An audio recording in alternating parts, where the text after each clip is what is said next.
Welcome to the Success Ascent. My name is Pat Mancuso, the creator and host of our show. Today we welcome entrepreneur, business owner, and author Doug Wing. Doug started when he was 10 years old working side by side with his dad Hal at the Little Giant Ladder Company. In Doug's book, he shares a number of amazing stories about what he learned from his dad Hal. He talks about patience is a waste of time, one of my favorites. He says that it takes a lot of time and effort to build a strong company. He says you treat people like family and you build people and the rest will come. And one of my favorite parts of the episode is when he talked about if you concentrate on building the business and not the man, you will not succeed. But if you concentrate on building the man, you will build both. I know you're going to enjoy the episode today, so on to the ascent. Welcome to the Success Ascent. My name is Pat Mancuso, and I'm the creator and host of our show. And today we have a very special guest. And I'm going to introduce you to Doug in just a second and share all these great things that he's going to share with us today. I just want you to think ladders. And you're going to get a clue here in just a second. So Doug began working at Little Giant building ladders when he was just 10 years old. And I watched the video and I watched the story, and there's some fun stories in that hopefully we can get into. Growing up with Hal as his father, father gave Doug a foundation of faith, persistence, service, and a love of all things fast, of course. We didn't talk about cars. We're going to have to talk about that, and motorcycles. He used that foundation to help build the brand and lead the sales team at the Little Giant. He has more than 40 years experience in manufacturing, operations, sales leadership, and executive management. Doug carries today on the legacy of Hal and his service to the church, his charity work, and his business ventures. In 2020, he co-founded Bohr Investment Group. Bohr is involved in real estate rentals and property management. Doug serves on the board of directors of Honoring Heroes Foundation, a charitable organization that helps fallen police officers and their families. Oh my gosh, what an amazing, amazing commitment. He also has served 2 missions for the Church of Jesus Christ of Latter-day Saints. Doug, welcome to the show. Hey, Pat, it's so nice to meet you and be here. I really appreciate this opportunity to be here. It's great. It's awesome. Thank you. Well, it's our pleasure. And I want to give a shout out to Ken Walls, because you actually were a part of a deal with Ken, and I'm part of Ken's group. And it was just an opportunity to make a connection. So we're blessed to have you here today and certainly grateful. So, Doug, I always like to have some fun with my guests as we get on, and we do the intro, and that's the intro on paper. Tell us something about Doug that maybe somebody doesn't know or you wouldn't want somebody to know. Well, I was thinking about that when you asked me that earlier. And my senior year of high school, I had one friend. He was a little crazy, a little wild and crazy, and he just barely passed away, which is really, really sad. But our last day of school, he said, "Hey, let's go to the store and buy some eggs and just plaster people with eggs." And I was a good kid. I didn't really get in a lot of trouble. But so me and him and another friend whose dad was the chief of police where I grew up. Oh my! We go and buy eggs, and we're just hitting people with them and everything. And we come around this corner, and I'm driving my car. My buddy Brent's in the front. Our windows are down. It's like May and good weather, and the kid in the back's dad's the chief of police. And we see this guy talking outside of a car in just regular clothes, talking to somebody. My friend throws an egg over, and as he throws it over the car, our buddy in the back goes, "That's a police officer." Oh, no. And the egg comes over and hits him right on the side of the face. No. It goes all over his clothes and everything. Well, he jumps in his car and pulls us over. And he tells me and Jack in the back, he says, "You guys need to go home." And it was like just barely early too. It was the last night of school. And he takes my friend Brent home. I mean, he takes him home. And anyway, we thought we were going to get in a lot of trouble, but we didn't get any trouble. My parents, I don't think, ever found out about it. But my buddy, whose dad was chief of police, he said, "Oh, everybody teased that guy, and because he had egg on the side of his face and everything." And we didn't. But luckily, like I said, one of my friends' dad was police chief, but we probably could have gotten a lot of trouble, but we didn't. Well, let's hope the statute of limitations is long gone by now on that one. So Oh that, yeah, and the thing is, they confiscated all the eggs and everything. oh, So that's funny. we That's funny. were. Well, so I'm getting a sense, Doug, that based upon the little research that we did and listening to your story when you were you and your buddies broke into the manufacturing place and played a little game in there and there was a little injury. I'm getting the sense that you kind of live on the edge a little bit. That's what I'm starting to hear. Well, I did have a key because I cleaned the building and everything. But yeah, that was a lot of fun to go in there, and it was probably a couple 100,000 square foot building full of ladders, turn off all the lights, completely pitch black, and then play hide and seek in there. It was a lot of fun. I love it. I love it. So let's go back. So as I did the research, so your dad gets involved with a gentleman abroad who's got the opportunity to have you all manufacture ladders here, and a very unique ladder, by the way. I mean, it wasn't your ordinary ladder, and so he does that. He takes advantage of that opportunity and builds this amazing organization. So talk a little bit about the organization itself beyond that.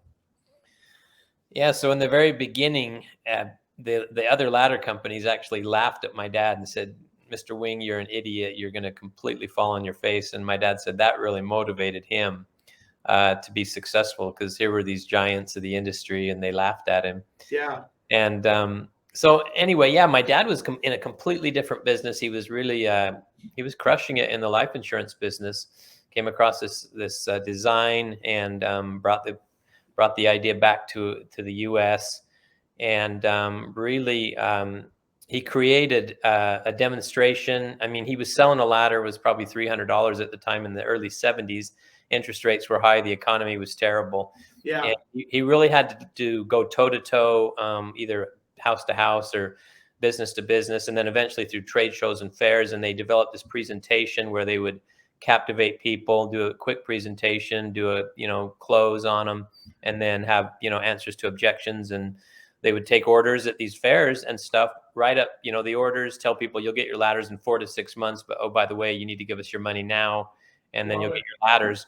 And so that's how the company started. Later on, other distributors would say, "Hey, we want to sell these," and so that came at a later time. But there were a lot of ups and downs, highs and lows in the business. Eventually, our patents ran out. We almost went out of business several times, and then we did a huge infomercial that just changed the whole face of the company and brought big success. And then the company invested in other verticals and really strengthened themselves, because we were kind of a one-trick pony type. Sure.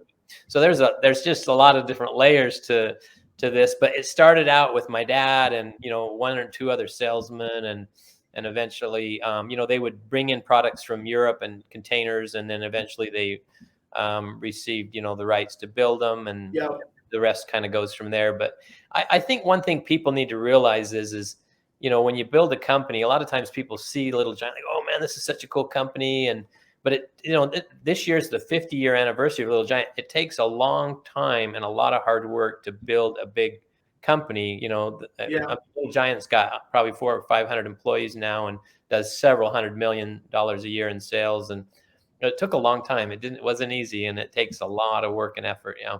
And you said this is what anniversary year? 50th.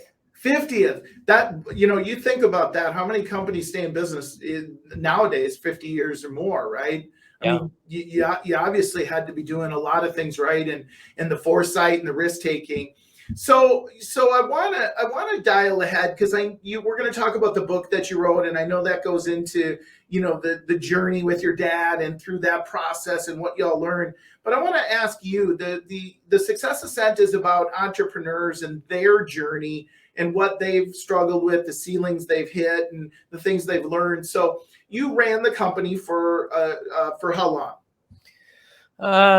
So we had a management team of 4 individuals, myself as vice chairman, my brother who was chairman and president of the company, and then Ryan Moss, who is the CEO and is still there, and then our chief financial officer. So gosh, several 10, 15 years, something like that. Yeah, where I was in the direct upper management. You were leadership, and you were an owner in the company, obviously. And so in that journey of that, what did you learn as a leader, if you may? Like, what did you learn as an entrepreneur? Well, I think, especially being around, my father, who is an incredible businessman and just an incredible individual, I would say the biggest lesson I learned was that people are your most important asset in any company. My dad used to say, it's not our patents, it's not our products, it's not our buildings. Our most valuable asset in the business is our people, Yeah. and we need to treat our people like family. We need to take care of them. And my dad was really, really good at picking the right people, putting them in the right place, mentoring them, loving them, helping them, building them. When you think about that, most businesses are just totally the opposite now. They're focused on one thing, the bottom line, the profit, Right. their ROI. And Hal Wing taught me, build the people and the rest will come. And Yeah. it came in droves. I mean, he was so good at just building people, helping people, and mentoring them and loving them. I always tell people, most bosses come through the front door, they walk in, go in their office, close the door, Yeah. do not want to be bothered. My dad went through the back door. And if you think about this, he knew over 400 people by name. He knew something about them. He knew who Yeah. their kids were, their families, what their hobbies were. That takes a lot of work right there, just to know your people. And when you know people like that and they know you care about them, they will bust their rear ends for you. Yeah. You know what's interesting, and I just had this thought because what you're sharing, I mean, it's amazing. And yet I was thinking about if I walked into a Barnes and Noble or went to Amazon and I searched for leadership books, there'd be like hundreds, if not thousands, of leadership books on what you just talked about. And Mm-hmm. yet there'd be very few books on bottom line profitability. And yet what you said is so true. Most Yeah. CEOs focus on bottom line profitability, and I wonder, do they just not read any of these books? Right? I mean, it's just like it was just this aha. What was your biggest challenge in your leadership journey? I would say through a lot of the periods of growth, finding the right people, finding people as we got bigger, and as we go into the time frame that we are now, Right. finding people that really wanted to work, and that didn't have the something for nothing mentality. Finding people who had that, and we always had this philosophy at Little Giant that if we can take somebody that has a positive attitude and that's happy and that has a good strong work ethic, we can teach them what they need to do in the company. And Okay. so that's one thing I really learned from my dad is we hire by attitude and work ethic. And of course, when you're talking about finances and things like that, you've got to have somebody who has a degree as your CFO, but Sure. really you got to look for people who, number one, have that work ethic, and then number two, they have that attitude where they're happy and they have that great attitude. I think that's really one of the most important things I learned as a businessman, and still in our company that we have now, is we pick people that are just happy and they're work hard. So, in your journey as a leader, if I had to ask you, what was the biggest mistake that you made? Is there one that jumps? I mean, I'm sure, like most leaders, you make mistakes and that's okay, right? That's where we learn. But if there was one in your leadership journey, like you look back and you went, whoa, I really missed something there, what would it be? Well, kind of. I would say this: when you know that you have to let someone go, and I mean, I've kind of got a big heart like my dad. Yep. I think sometimes waiting too long to let somebody go who is not working out, or trying to find a place where they can, be repositioned in the company. There's been people that I've actually fired before, and they looked right at me and go, "What took you so long? I knew I wasn't going to make it here." So I think, you know, um, again, and my dad was so good when people had to let go. I mean, there were some stories where, gosh, I remember one time we had this guy. He was an employee with us for quite some time, but he just wasn't working out. And right before Christmas, he got let go. And I'll never forget, my dad called me into his office. And the reason why he called me in is I lived like a mile away from this individual. Okay. My dad knew that. I mean, my dad knew everybody, where they lived and everything. And so my dad calls me and he goes, "Hey, you heard we had to let, Mike go?" And I said, "Yes." And here's how good of a boss and a man my dad was. He goes, "Christmas is in 2 weeks. Mike's a good guy, but we had to let him go." And he goes, "He's not going to have a very good Christmas." And my dad hands me an envelope with a check in there. And he goes, "I want you to take this over to Mike's house and give it to him and wish him a Merry Christmas from me." I later found out that there was a check for $5,000 in there from my dad. Wow. Now, that's the kind of employer Yeah. and person that my dad was. Here he was, he let this guy go and he totally deserved it. But Right. he's going, "You know what? This guy has a nice family and he's a good man. Dang, I want him to have a good Christmas." And he reaches into his pocket to help the guy out. So, Yeah. but I think that one lesson that I learned was, if you need to let somebody go, let them go sooner than later. Yeah. It's funny that you mentioned that. So in our consulting company, we have a proprietary model we bring into organizations. And whenever I'm coaching or consulting CEOs, I say, you always got to think about that conference room conversation. If you hire somebody and you're not hiring them through some type of process or some type of standards, you're going to have to fire them. And behind that, there's family. Because sometimes people just don't know it's time to go, right? Like they just don't know. And sometimes it's the permission. Sometimes it's they don't want to feel like they're letting anybody down. But it's that there's a family behind them mentality, right? And there's impact. So I love that your dad taught you that. And I love how he demonstrated the example of it. Yeah. And when I learned and my brother learned, we erred on the merciful side. When someone was let go, we would, we were generous to a fault sometimes, but they needed help and we gave them kind of a soft landing. And I think that in the end, that really will matter. Well, and you said to err inside on the default there on the air side of however you said it, but the point is that's hard, and that's what companies in a lot of aspects don't have today is heart. They're not being led by heart, and then their people are not leading and servicing and doing the things that they need to do that way as well. So let me ask you one question, and then I want to transition to the book and the things that you've learned there. If you were talking to a 20-something of your version of you today, what would you tell them? I mean, you'd probably tell them a lot of stuff based upon what we talked about in the beginning, but what would you tell them? Boy, I would tell him there's a lot of quotes that my dad would have these little one-liners. And I guess one of them would be, "The harder I work, the luckier I get." Yeah. And also that sometimes we all need a checkup from the neck up. Yeah. And then also one of the real valuable lessons I learned from my dad, he was more than fair. He had a little saying that said, "If it's not a good deal for everybody around the table, it's not a good deal." And I saw him even meeting with vendors, with banks, with, other distributors. And my dad would be like, if we got the lion's share, he would be like, "This isn't fair. It needs to be a good deal for everybody around the table." And I think that's why he was so fair and so good and had such great relationships with people that they trusted him, and he was more than fair.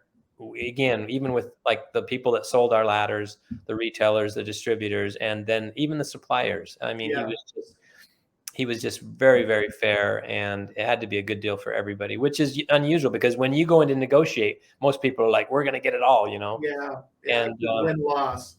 Yeah. And so it was more of a win-win. Hey, we're going to grow, you're going to grow, and let's do this together. Let's become partners. And I know with big companies now, like the Little Giant deals with Lowe's and Costco, we go into those meetings and say, "Hey, we want to be long lifetime partners with you, and let's work together and both do well." Yeah. And so here's the thing. I'm going to be transparent. I wish I would work for your company, and I wish I would have known your dad, because there was a quote, and it so hit me, Doug. It just so hit me. It was, "Patience is a waste of time. I love that quote. Like, that's me. I'm like, I like that quote. Yeah, So go ahead. my dad was always in a hurry. Man, everything he did real fast. Yeah. And that quote, one time my dad was in Europe actually on a church mission, and where I got that quote is he called me up and I was in the office and we were just crazy busy that day. And he goes, "Hey, I need this document. Can you fax it over to me?" And this was in the days when, everybody faxed stuff. Sure, And sure. some of the younger people are going, "What's a fax machine?" So I got busy and I got distracted, and my dad called me back like 10 minutes later, and he goes, he had this urgency in his voice. He goes, "It's me, your dad." And I go, "Oh man." And he goes, I said, "I'm sorry, Dad. I've been really busy. Things are going crazy here. Would you be a little patient?" And he stopped and he goes, "Son, patience is a waste of time. Do it now."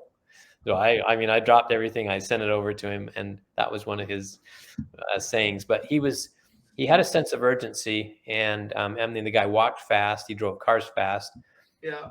He was always in a hurry. Yeah. Make things Yeah, happen. you know what? Maybe I'm the reincarnation, but that so much describes me, of me. So that's going up on my wall. I love it. So let's shift gears. You sell the company, right? And now you're doing some amazing things as part of your giving back to the communities, giving back to your church, and so you write this book. Yeah. Talk about the book. Yeah. So the way this book came about, my father passed away 10 years ago, and we're cleaning out his house, and I find this manuscript, and my dad was starting to write a book, and I said to my siblings, I go, "Wow, this is kind of cool. Dad was writing a book," and they go, "Yeah, I guess so." And nobody really wanted to do anything with it, and I'm like, "Do you guys care if I have this? I'm interested in it." And they're like, "Yeah, no, we were just going to throw it away." Wow. So I was like, okay. So it kind of sat on the shelf for a while. It was on my desk for a while, and I'd look at it every once in a while. And I started thinking about my father, and just I started writing down some of his quotes, and I was thinking about some of the lessons he taught me. And I was like, this story really needs to be told. This man is a different boss than any boss or employer anybody has ever heard of or seen, or Yeah. I really need to tell this story. So I go to my siblings and I said, "Hey, I'm thinking about finishing this book." And they kind of looked at me like, you know? And so, like I said, I ended up, retiring and doing some, serving on some boards and some mission stuff.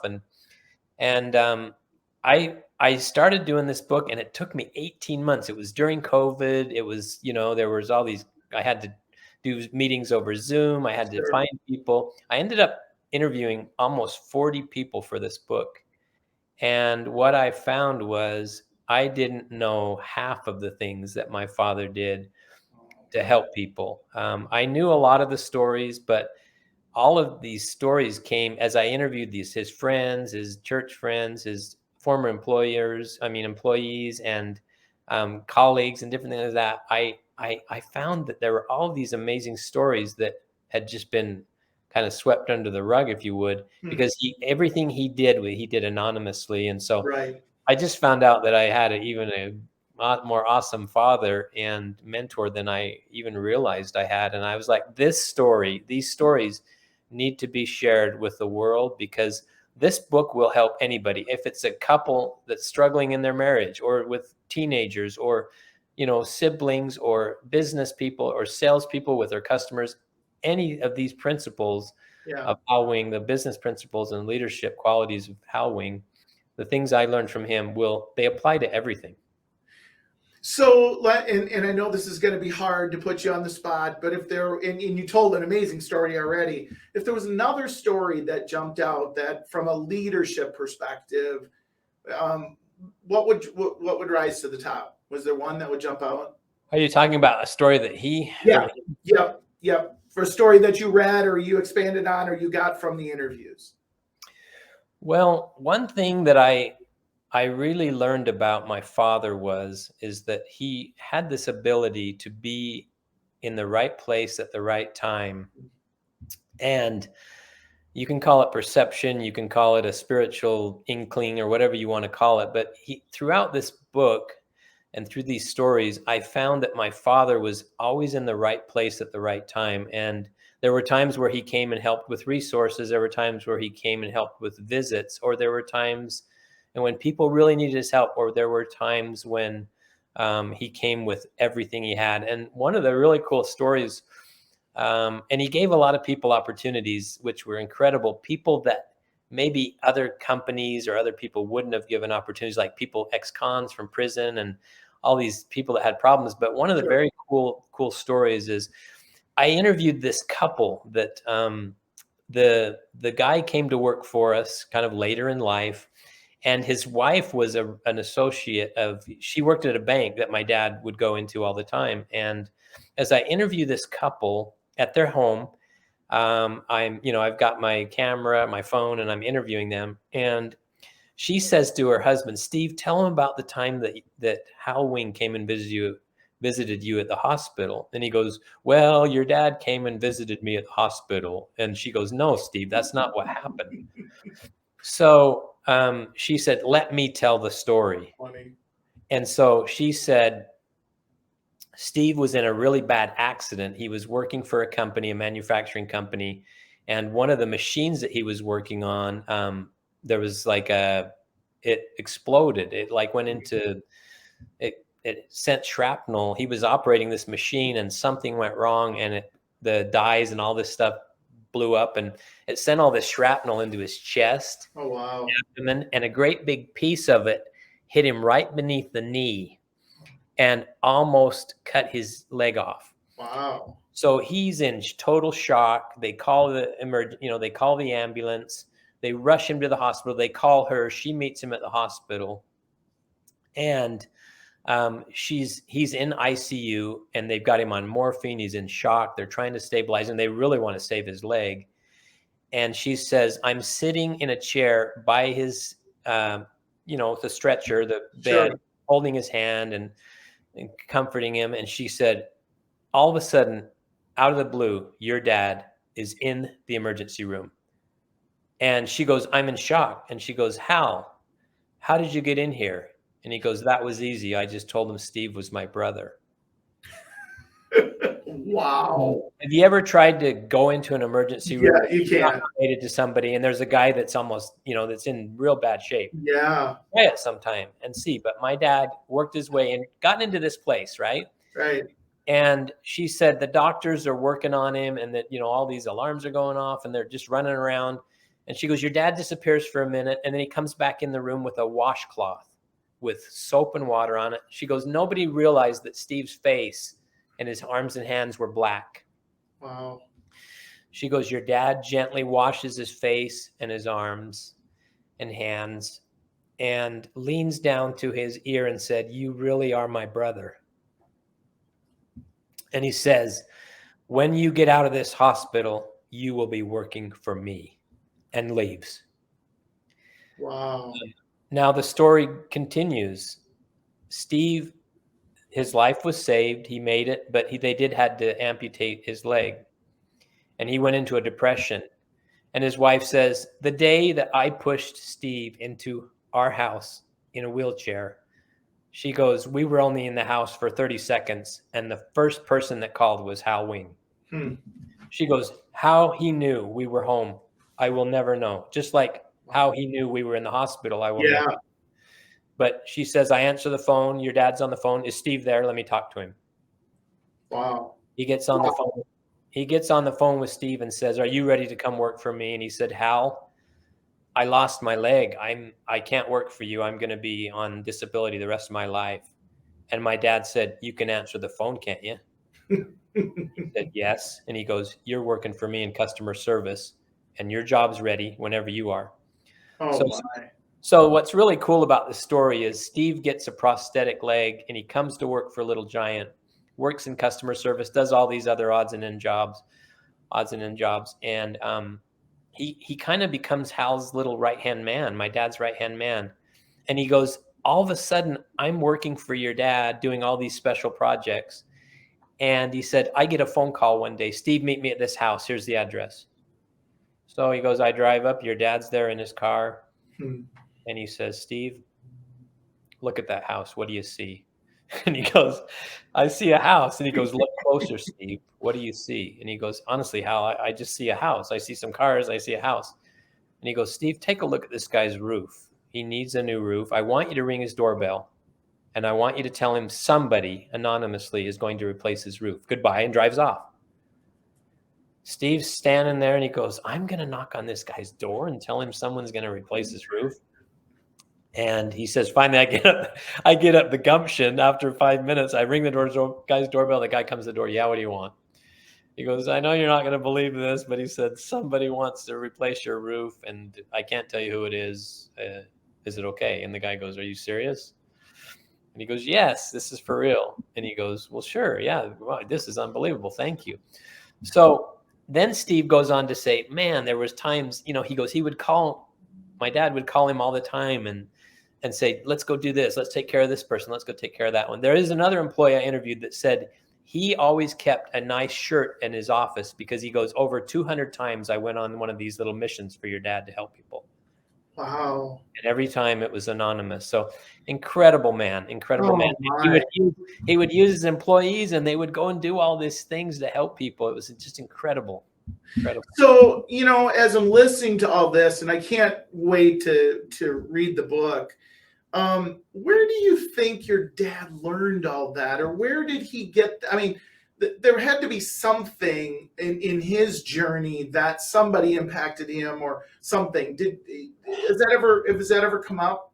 I know where it came from, and it came from his parents. Yeah, as I interviewed his last remaining sibling, my aunt, okay, and other people, my grandmother used to go over. Now, keep in mind, my grandma and grandpa had 5 siblings, and my grandpa was a foreman on the railroad, and in his spare time, he farmed 11 acres, and it was immaculate.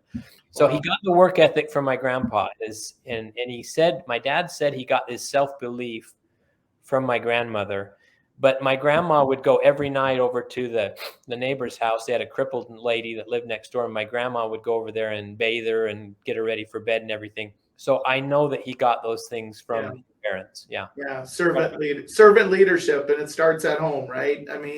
It's just, wow. Oh my gosh, Doug, we could probably talk for hours. I probably need to have you back. And I, after I read the book and we can go into more details on those stories. Anytime. Yeah. Yeah. Wow. Just wow. It's just amazing. And to think that this all started, and, not to downplay, but it started with a ladder, right? It started with one person, my dad, and he gave up a very good job to do this dream. He said, I wanted to work with my sons. I never did this to get rich. Yeah. And I just wanted to work with my sons, and everything else, everything else just fell into place because he was such a good person. He was such a hard worker, and he just wanted to help people and give people opportunities.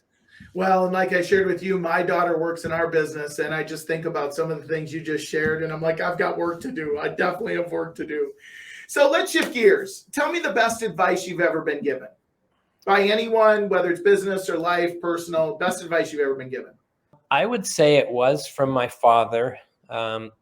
Two things. He said, you can tell anybody anything, and he was specifically talking about customers. You can tell customers anything you want to, as long as it's the truth. Wow. And I thought that was really, really great. And then the other one is that he would say all the time is, don't lie, don't steal, and don't be lazy. Yeah, pretty powerful. And so I think those are the things I really, and then you're never a loser until you quit.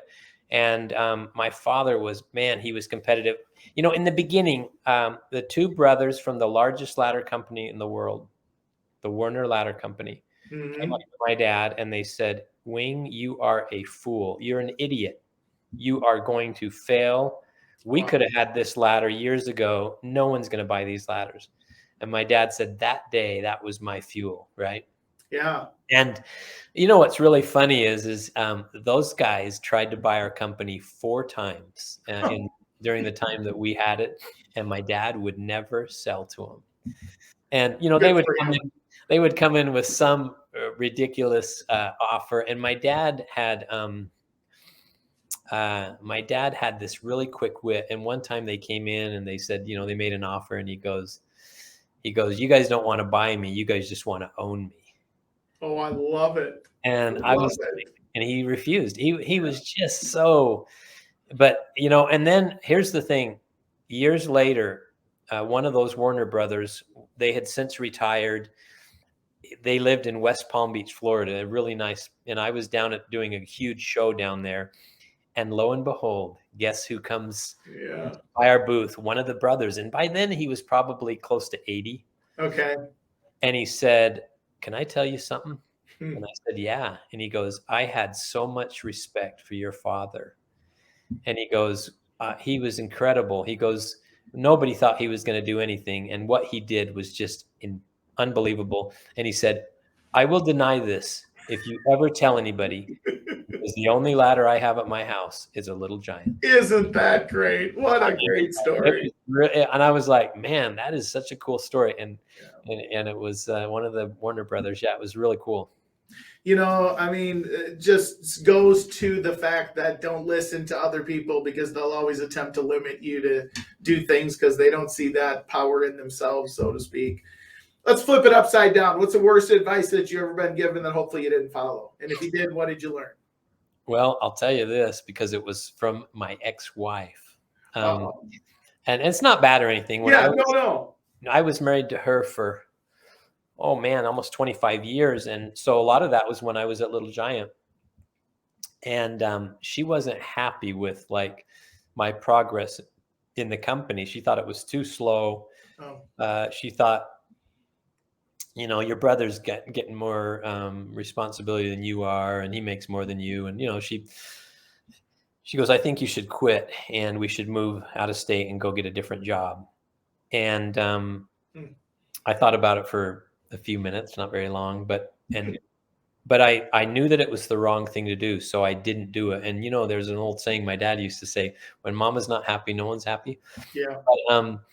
But anyway, that's that right there. I'm so grateful that I didn't do that, because I worked. My dad was really smart. He didn't just give us positions. Man, we had to earn them. We had to learn. He had us learn every position in the company, starting with cleaning bathrooms and sweeping floors, and then manufacturing, and working your way up through the process, and customer service and sales and management.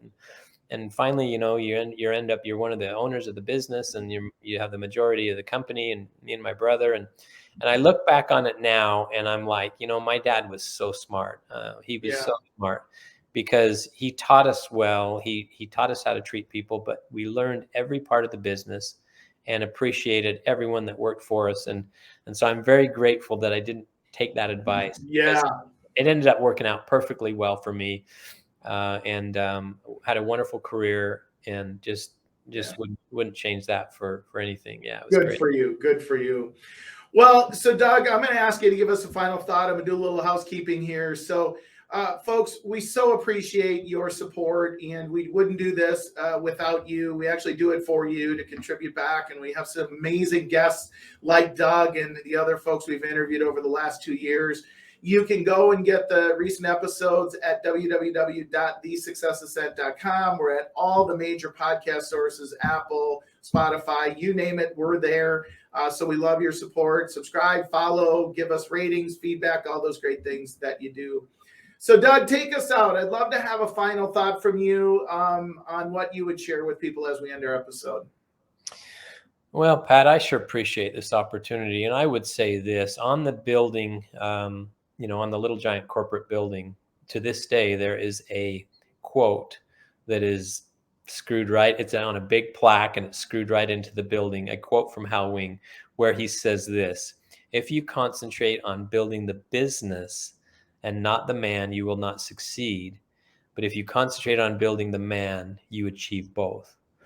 And so really, Hal Wing built people, and those people helped him build ladders. And so I think that's the greatest lesson that I learned from Little Giant. Zig Ziglar says it this way: you can get anything you want, or you can have anything in life that you want, as long as you help enough other people get what they want. And Yeah. that really was the philosophy of Hal Wing.